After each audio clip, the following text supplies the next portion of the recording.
Hi, I'm Mr. Sam, the allotment man, and this is our allotment.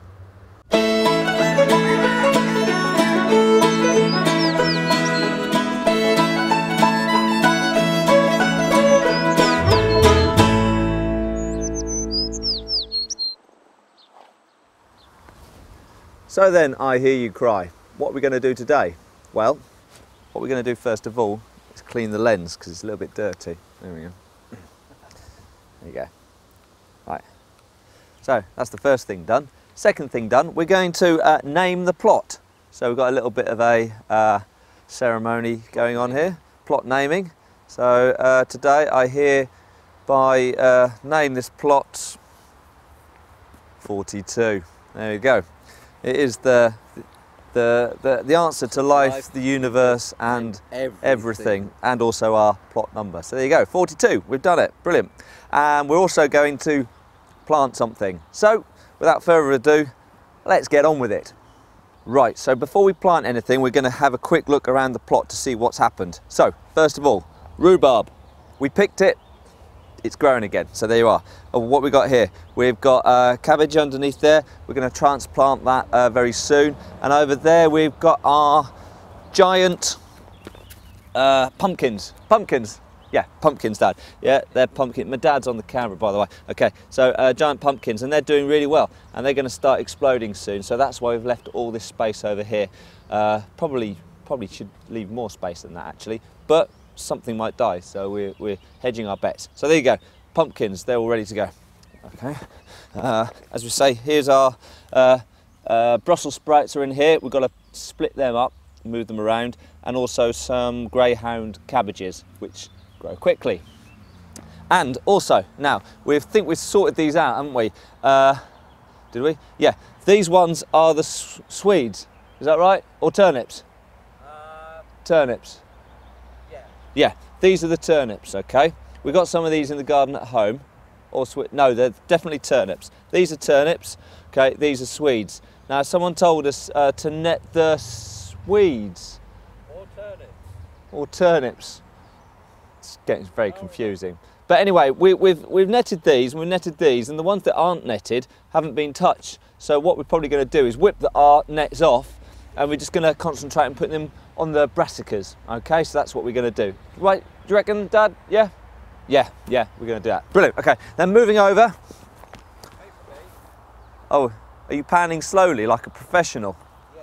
Very good, okay. Right, okay. Now, this has got nothing in it, obviously. We've just dug it over, and we're quite proud of this because it took a lot of digging. That only took us a day. It took us 3 visits to get this dug over, but this is where our brassicas are going to go, I think. Boring but necessary. Okay, so there we are. Moving around. This is we dug this bit out. This is going to be a path, but we dug it out because it had some bindweed in it. And as you know, if you don't get hold of it, it'll just carry on going. Okay. Oh, hello. Sorry. We're back again. Earthquake in Norfolk. There we are. By the way, if you don't know where we are in Norwich in Norfolk. Okay. So if you're around, come and pop in. If you're a stalker, don't. There we are. Right, now, here we are. This is the bit of ground that we weed killered, okay, with our Weedol weed killer, and it's done a really good job. And this is going to be much easier to dig over, okay, so that's it all done. We're not sure about this hillock here. Might be a body, never know. And over here, okay, over here. Yes, all right, thinks he's with the BBC. Right, and over here we have got, can you see any of this? I'm not sure. Okay, we've got just our wasteland at the moment. This is where all the junk's going. Okay, so we're spreading out all our weeds and our grass, letting it dry, and then we're putting it into the big pile over there. All right, so that's where we've got to at the moment. So we're going to get on and we're going to do some planting. So a lot less jibber jabber, and we're going to get on with it. Here we go. Hello. Right, so we're going to get ready to transplant our Brussels sprouts. We know they're Brussels sprouts because we've got a bit of plastic saying sprouts on them. And we've got our greyhound cabbages. All right, they're looking a bit straggly at the moment, but they're going to pick up. It's Bob Martins. Bob Martins? You don't know what that is, do you? No. What's Bob Martens? It's what you give dogs to make them look, their coats look nice. Oh right, okay, there you are. A bit of instructional dog grooming care stuff. Brilliant. Okay, so anyway, moving on. So, so what we're going to do, we're going to dig these up in a clump. Yeah, and we're going to go and just shove them over there on the ground. Then we'll split them up, and then we're going to plant them. So here we go. No girl gloves on. No offence to any girls out there, you know, but you know. Right, so there we go. Wonderful. I haven't got any gloves on. I haven't got any. Oh, never mind. Right, so we're going to put these over here. Right, so they're going to go over there. Right, and we're going to do the same. To do it all myself. And with. Not all. There you go. Yeah. And there's one by itself. You're going to take that one, are you? Yeah, I suppose so. I'm going to take that one. You alright? No. No? My foot. Your foot. Oh right, yeah. Mention the foot. Dad's hurt his foot. He's got policeman's foot, apparently. Policeman's heel. Sorry, policeman's heel. He ain't got the old foot, just the heel. That's so there we go. So this is what we've dug these up, and we're going to stick them over there. I'm not a policeman though. No.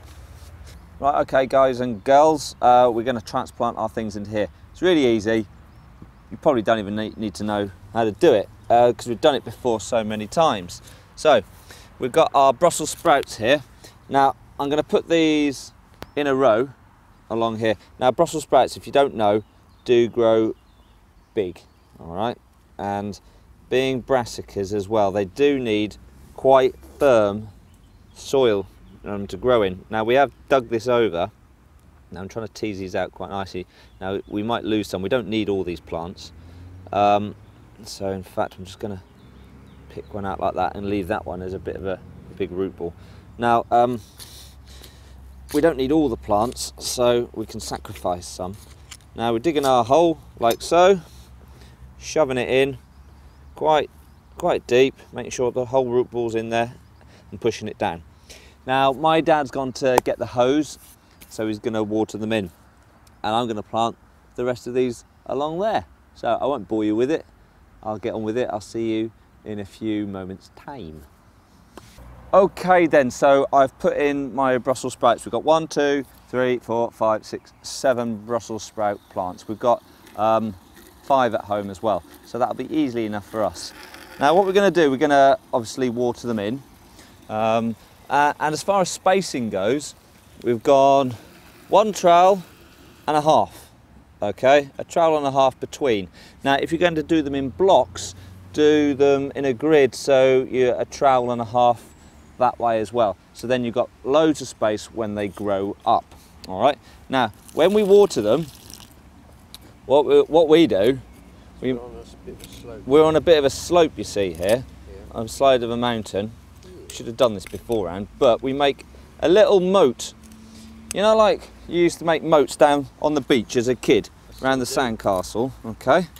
Now what we're doing, we're just making little moats around our plants. And you think, why is he doing that? Well, because it's fun. Well, because it's fun for one, and that's what it's all about. But also when you water it, the water doesn't run away and it doesn't soak into other parts of the ground. It all gets concentrated around your plant. Okay, so that's what we do, and you know, it's not fancy or anything like that, so you just do that as you go along. And we do have a hose, but when you're doing this, it's a bit like puddling in, I suppose, when you do leeks and that. You want to drench it, but you don't want too much power on the water, which will wash the earth away as well. So you just want all the earth to soak down and collect around the roots, you know, so the plant can become one with the soil. Stuff like that. There you go. Now we're going along here. Very good. Very good. Did you like that? I did. It's nice, that, isn't it? Nice. Very, very nice. Nice. Okay, so there you go. So we're watering them all in, so that's wonderful. You all right? Wonderful. Now, now we have to do is net them, of course. Now what I might actually do is I'm going to plant a couple of brassicas without a net on them, and we'll see how long they last with the pigeons. Oh, excuse me, that was dinner. With the pigeons, okay? So we're going to net them with our B&Q net. We'll be back in a mo. See you in a bit. Okay, now before we net the brassica stuff, okay, going to be a little bit controversial here. We are using our slug pellets. I know I mixed up a little bit of a storm last time about slug pellets, but we've come up, or we've had a tip from a farmer. Okay, he said they use slug pellets on the farms and stuff like that, which of course they need to, or else we don't eat. But what they do, they don't sprinkle them on the top. What they do, they bury them underground, because obviously our sluggy and snail friends live underground as well. So we put our slug pellets in, and then we just hoe them down a little bit so they go underground. Obviously these are not going to be at a risk to the birds because they're going to be under nets, so it's not going to be much of an issue. But we thought we'd share that little tip that was given to us from a farmer barley mow. I don't know who he was, but Ray. Okay, they put their pellets underneath the ground. Birds can't get them, and they still sort out the slugs. So there you are. But we're going to get on with netting. How exciting! So then, ladies and gentlemen, we have netted all of our brassicas, our Brussels sprouts.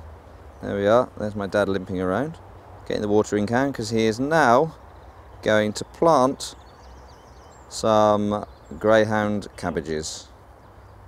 There we are. Very exciting stuff. So same again, we're just going to split out the seedlings like so, and then we're going to bung them in the ground, quite deep in the ground. Oh, watering them in. Look at that expert stuff. Okay, and then just covering it over with the soil and pushing it down firmly. And that's it.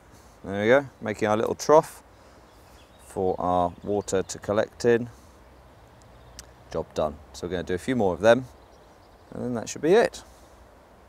Right, so my dad has planted the greyhound cabbages. So we're going to have to protect these cabbages because Mr. Pigeon's going to come and get them. So we've got some things around here because at the moment we haven't got very many nets and stuff like that. So we've got this cage which will just go over the two. That'll keep them safe for a bit. And we've got some more of our B&Q netting. Now, I was going to tell you how this sort of stuff went on. It's quite good, it's all right. It's a bit of a pain if you've got that end. It's a bit of a pain if the metal comes out, because you've got to rethread it. Now we did make a bit of a mistake, because in the garden, I made a bit of a mistake, because in the garden they were a bit long, and so we shortened them. So now they are pretty short and a bit useless, really. Yeah. No, back. No, I've done it. There you go. That. Yeah, put them closer together. That's it. That's it. So, there you are. But I mean, they'll work where they are, but we haven't got much of them. And they're 10 quid, which were, okay, we've got a full one down there for our turnips. No, Swedes. On our Swedes. And yeah, Swedes. We're protecting them. Now we think we've worked out why you should protect the Swedes. I'm sure someone will tell us, but their leaves look leafier and nicer, more cabbagey, sort of, than the turnips do, which look a bit coarser. Well, that's what I thought anyway. So that's why they don't eat them, and that's why they eat them. So we protected them. So we do have a little bit of a problem here. I blame the parents. I blame the parents too. In that these two cabbages here are not protected in any way. Now we don't want to lose them, we don't want to experiment on them, so I think what we're going to do, we're going to get some bamboo, sort of like make some sort of like protection up as so. I know, the pigeons will fly down and perch on them and then you shoot them. That's right. As my dad said, if you didn't hear that, the pigeons come and perch on here and then we shoot them. So it's a cunning way to get rid of your pigeons. Don't need to net them, just give them somewhere to perch and use a shotgun. So there you are. So we're going to do that. Maybe a few more canes. Maybe we won't do that. A few more canes and see if it helps for the moment. So there we are. We've planted our brassicas and we've planted our cabbages. Yeah. Wire netting, aren't you? Oh yeah. Got some wire netting. I think I might record this again. No, I think that's... What? That'll be fine. It'll be fine, will it? You reckon? Yeah. They won't notice. They won't notice. Apparently you won't notice, so careful of the perch. We're going to get some wire netting and try and put something over here. Okay, see you in a minute with that. Hang on, cup of tea? Cup of tea. Cup of tea. Yeah. Okay, so some final thoughts. First of all, when you're filming outside, always make sure you've charged your battery properly. That's why we're here. Unfortunately, my battery ran out again. But there you are, time to go on eBay and buy a new one. Other final thoughts, weeding. It pays off. We've done a lot of weeding, as you can see, and we dug down rather deep. And it's paid off because no weeds have come back as yet, so that's good. Other from that, that's about it really. Not a lot else is happening.